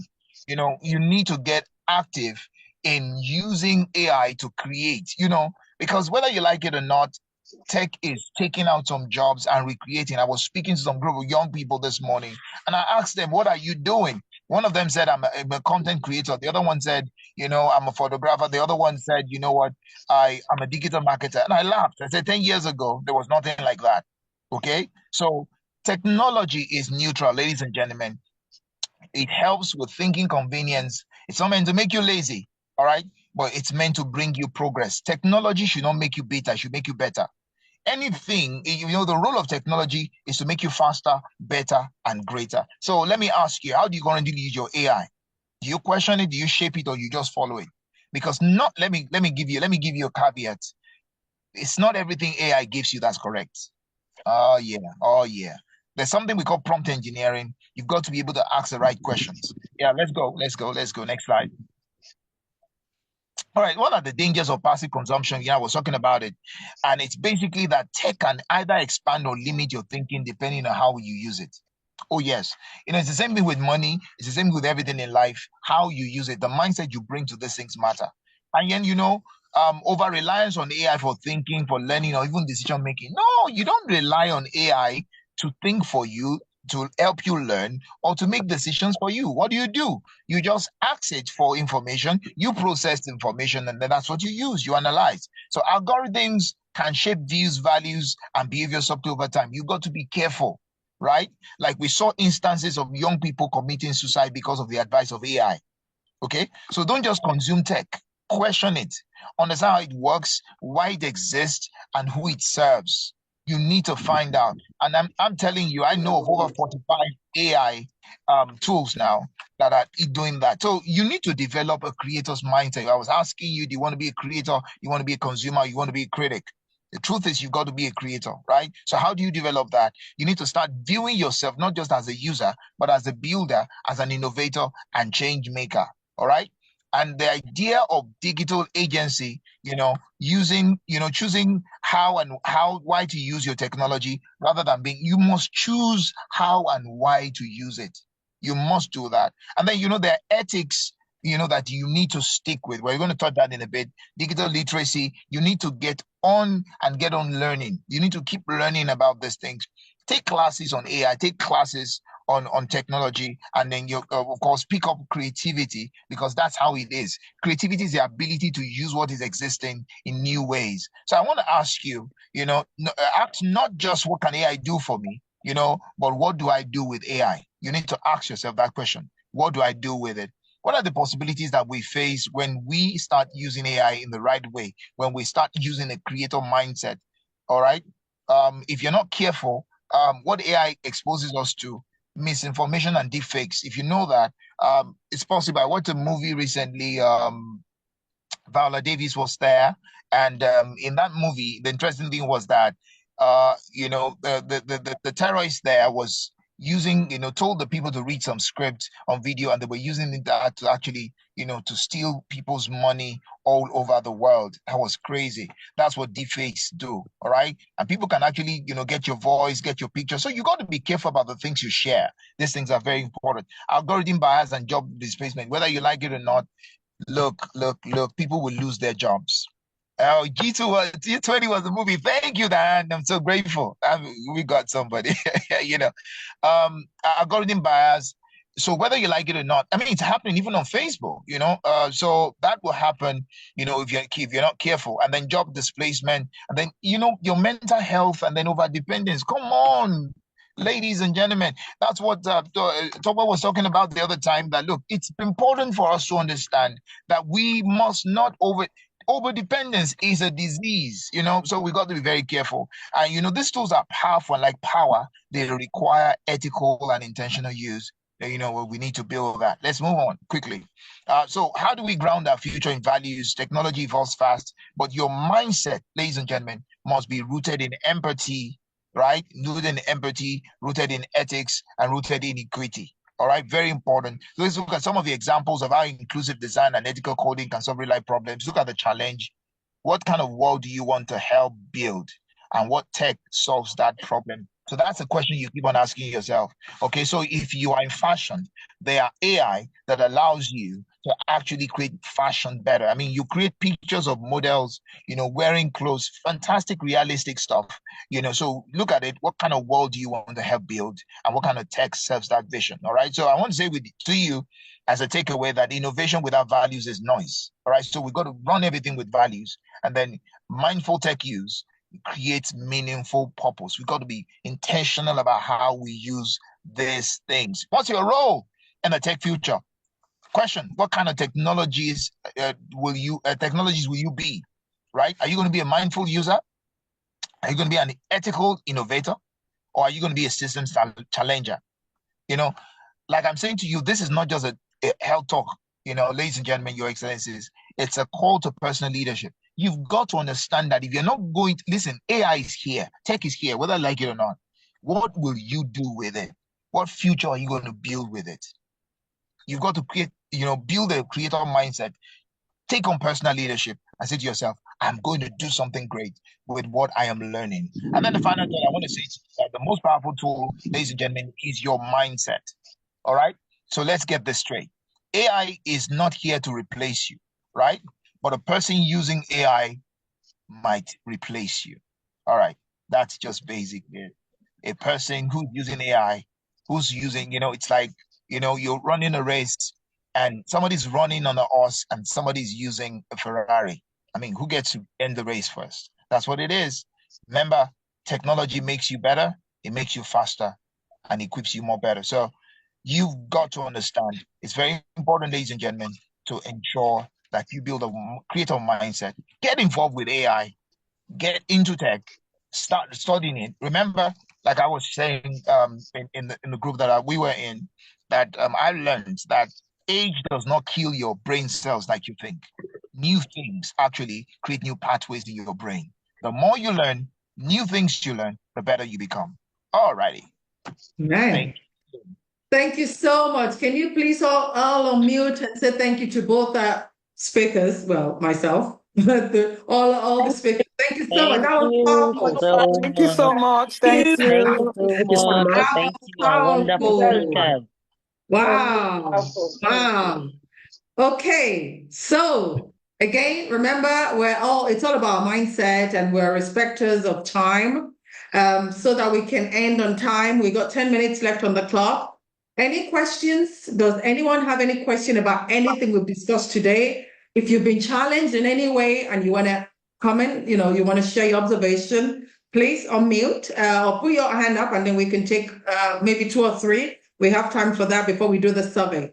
So, who wants to go first? What would you like Can to I ask you a share? question? Go on, please. Yes, please. Thank you so much, Doc, for the discussion on AI. I belong to the older generation, and I want to ask, how huge is the risk to society posed by AI? Although I agree that brain is elastic, and which is true, I've proved it, but some brains are not just wired towards technology. So how do we handle the issue, the risks associated with AI in the present world, especially if you are not a tech-savvy person? Thank you. Okay. Okay, great. Thank you so much, sir, for that question. Super grateful. So this is what I say to people. You'll be surprised that my father is already learning about this. My mother is learning about this, and I'm pushing this to every other person. My mother-in-law is learning about this. My father-in-law is late. Basically, what's happening is that, look, it has nothing to do with, you see. So this is where the problem is. So what we have a challenge when we hear the word tech, and then we're just like, oh my goodness, tech. Oh God, I'm not good at tech. Oh, no, this is the funny thing. Tech is all encompassing, right? There are various AIs that you're using already that you don't even. I mean, you're using your phone, you're using your laptop. There are AIs already embedded in these things. You're using tech already to a large extent. So the question is, to what level are you using AI? If you're not, it's not about I'm not using AI, I'm not using tech. It's about to what extent am I using it already? All right. So the question, like I was posing to us, is that what will be your role? How will you position yourself? It's about personal leadership. Yeah, just make up your mind. You know what? This is what I want to do. This is what I want to achieve, and then ask about. Ask questions, and then you always get somebody to help you. Put you through. With what you have. What I've learned is this. For example, I'm always super excited. What Tope is doing with Zoom is amazing. I mean, not a lot of people can do it, but guess what? If you keep doing it, you learn it more. If you keep putting yourself to these things, it keeps on getting better. All right. So that's just the way it is. So don't be alarmed. Yeah. Thank We're you. here and it's going to work.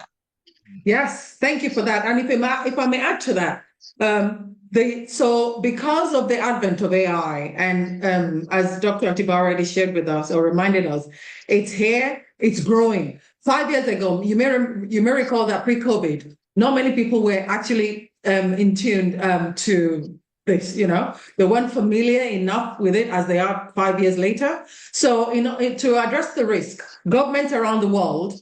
So EU, for example, we have EU AI Acts. We have the EU. I can say this because I'm an AI governance professional. My daughter has a business, and she's one of the first cohort of professionals around the world. So I'm learning from her. See, I'm almost 60, and I'm learning from my 30. She's only 20. She's going to be 29. I'm learning from her.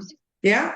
So what to address the risk, governments they're coming up with laws to guide that. AI needs to be created. People who are developing, deploying, buying, using, they have to do it in an ethical and responsible way, in a transparent way, so that so when you call a business, they're going to tell you, by the way, that the information you gave us is going to be it's been recorded, and it's going to be used in creating an AI model, so that the information you give out, maybe about yourself, which is personal identifiable information, that's data privacy, they have to be careful. So there are laws that guide the usage. which is why these laws they're evolving, they're growing over time. This is all new. These governments, around the world did not realize how speedily this would grow. So they're now struggling to catch up. So there's risk management in place. Organizations have to. So the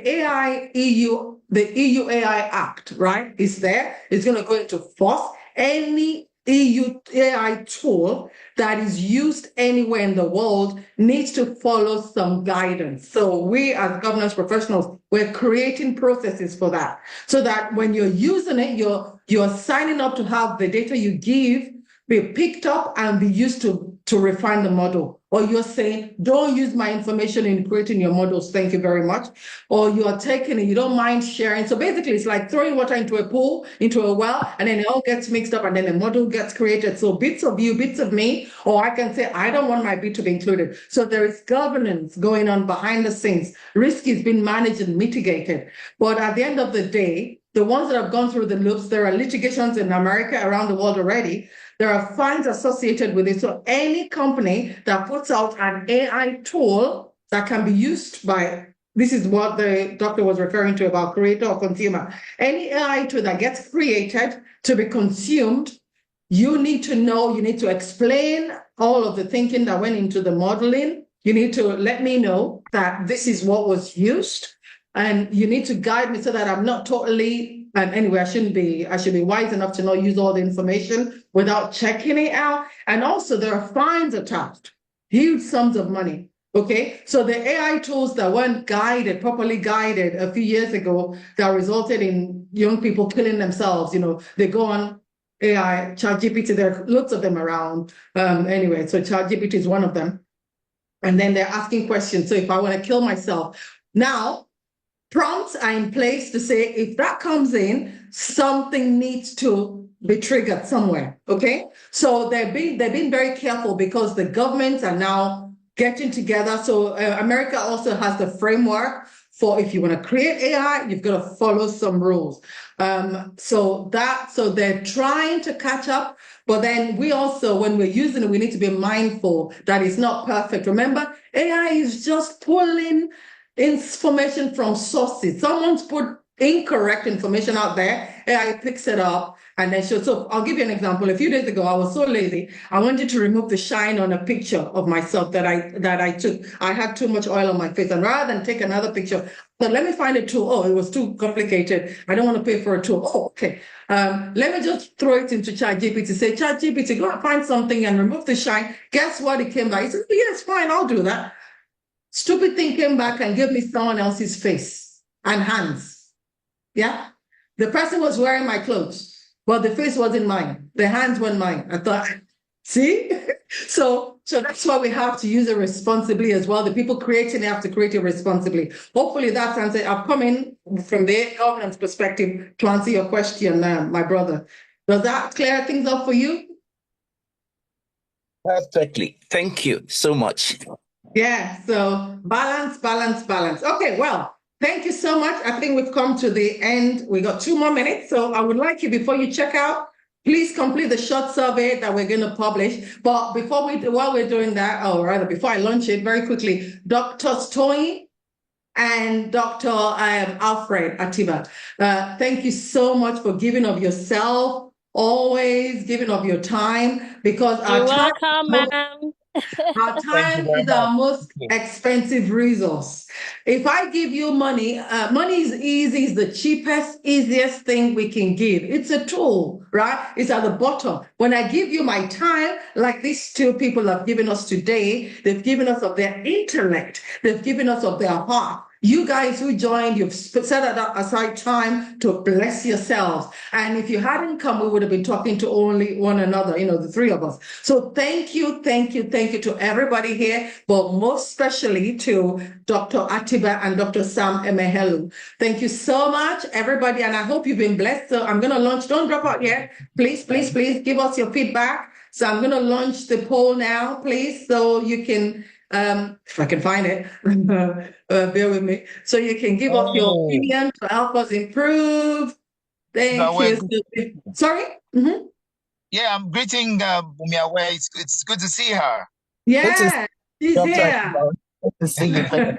Let me stop sharing. Sorry. Yeah, let me quickly launch. Don't disappear yet. Thank you. It's only a few minutes, a few questions for you to help us improve.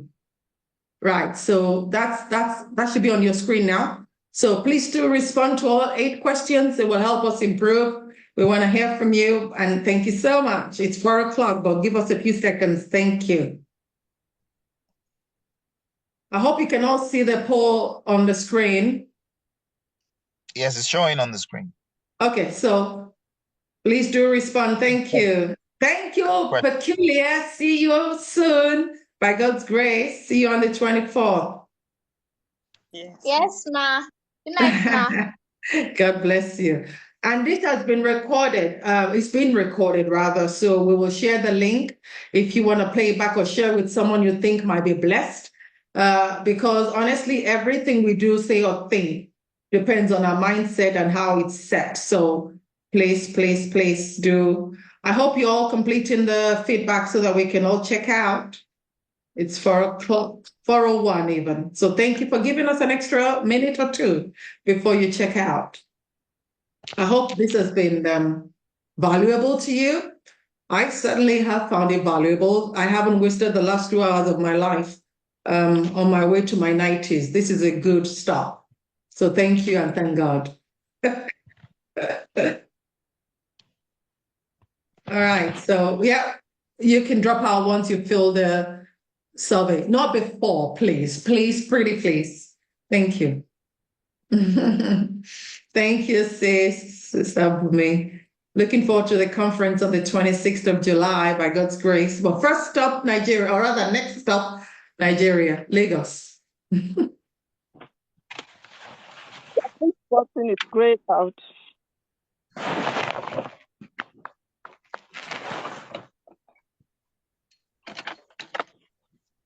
All right, thank you.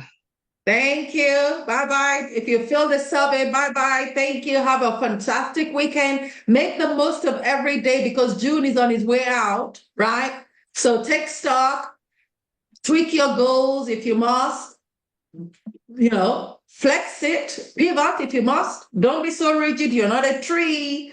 Remember, create a support system. And AI is here to facilitate, not impede, but it's not here to take over my brain. My brain is elastic. I'll keep growing it. And every day is school day. So thank you so much. Something new to learn every day. I've learned so much today. Thank you. God bless you.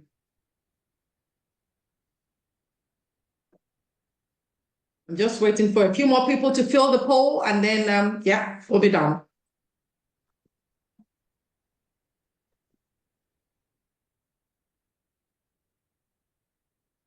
I think we have 6 more people to go. Thank you.